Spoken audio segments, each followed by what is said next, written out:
If you are delivering the same type of service to multiple clients but every project still feels like you are figuring it out from scratch, you do not have a process problem. You have a documentation problem. The work you do is already repeatable. You just have not written it down in a way that lets you, or anyone else on your team, follow it consistently. A repeatable process is a documented sequence of steps that produces a consistent output with predictable effort. It is what turns a freelance practice into an operation. This video walks through how to identify which parts of your service are repeatable, how to document them without overcomplicating things, and how to refine those processes over time so they get faster and more reliable with each client. Whether you work alone or with a small team, the principles are the same. Every service, no matter how custom it feels, has repeatable components. The mistake most freelancers make is thinking that because each client is different, the process must be different too. The clients are different. The process is not. A brand strategist working with a restaurant and a SaaS company has different inputs, different audiences, and different competitive landscapes. But the process of gathering information, analyzing positioning, defining messaging pillars, and presenting a strategy document follows the same sequence regardless of the industry. To identify your repeatable components, take your most recent completed project and break it into every discrete step you performed from start to finish. Not the creative decisions or strategic judgments, but the operational steps.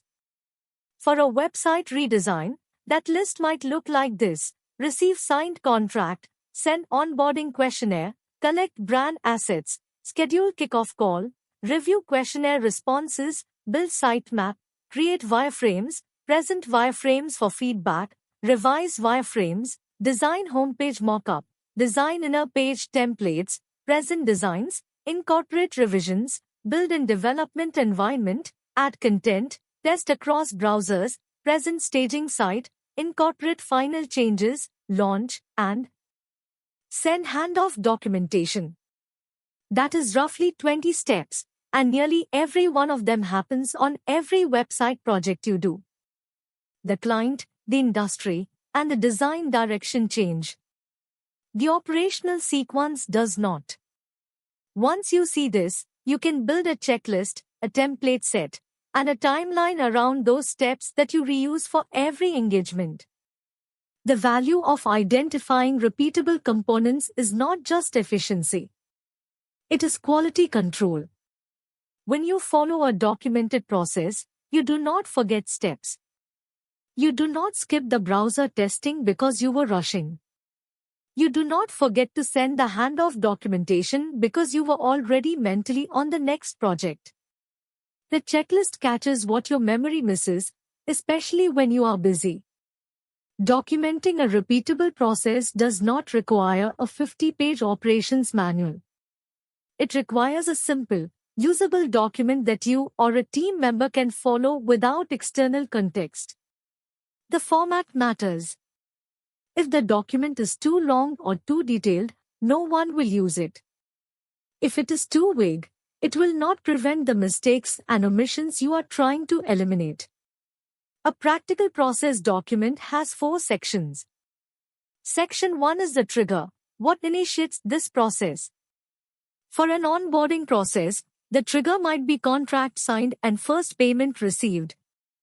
For a production process, the trigger might be kickoff call completed and all assets received. Defining the trigger prevents the process from starting prematurely or being delayed because no one was sure when to begin. Section 2 is the step list, a sequential, numbered list of actions. Each step should be one action, not a paragraph. Send welcome email with questionnaire link is a step. Set up client and project management tool and assign project lead and create project timeline and notify team is 4 steps crammed into one. Break them apart. Each step should take between 5 and 30 minutes. If a step takes 2 hours, it probably contains multiple sub-steps that should be separated. Section 3 is the resource list, links to every template, form, tool, and asset needed to complete the steps. If step 3 says send onboarding questionnaire, the resource list should include a link to the questionnaire template. If step 7 says create wireframes, the resource list should link to your wireframe template file. When someone follows the process, they should not have to search for anything. Everything they need is linked in the document. Section 4 is the timing expectations, how long each step should take and what the expected turnaround is between steps. This does not need to be precise to the minute, but it should give a realistic range. Step 2. Send welcome email, 5 minutes. Step 5. Review questionnaire, 30 to 45 minutes. Step 8. Present wireframes, estimated 3 to 4 business days after kickoff. These timing notes help you plan capacity and identify when a project is falling behind schedule. The entire document should fit on 1 or 2 pages. If it is longer than that, you are either over-documenting or combining multiple processes into one document.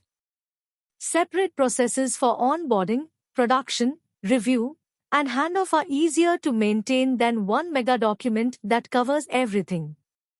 A process document is a living tool, not a finished product. After you document your first version, it will have gaps. Steps you forgot, resources you did not link, timing estimates that are wrong. That is expected. The refinement loop is what makes a process valuable over time. Here is the refinement method. After each project, spend 10 minutes reviewing the process document against what actually happened. Ask 3 questions. First, did I follow every step? If you skipped a step, ask why. If the step was unnecessary, remove it. If you skipped it because you were rushed and the project suffered as a result, the step needs to stay and you need a better system for not skipping it, such as a checklist that requires marking each step complete. Second, did anything happen that the process did not account for? If the client sent assets in a format you could not use and you spent an hour converting them, add a step to the onboarding process that specifies accepted file formats. If the review stage took twice as long because the client stakeholders disagreed, add a step to the kickoff process that confirms who the decision maker is. Third, were the timing estimates accurate? If your wireframe step consistently takes 5 days instead of the 3 you estimated, update the estimate. Accurate timing lets you set realistic client expectations and manage your own workload without overcommitting. After 5 projects, you will have a document that covers 90% of scenarios. After 10, a new team member could follow it with minimal guidance. That is the leverage of a repeatable process, consistent quality, faster delivery, easier delegation, and less cognitive load on every subsequent project. One final note: resist the urge to build processes for services you deliver rarely. Focus your documentation effort on the services you deliver most frequently, where consistency and speed have the highest impact on your margin and client experience. Start with one process, refine it through 5 projects, then build the next one. Incremental systems beat ambitious frameworks that sit unused. Product-based service playbook helps freelancers, consultants, and small agencies turn custom work into repeatable, packaged services.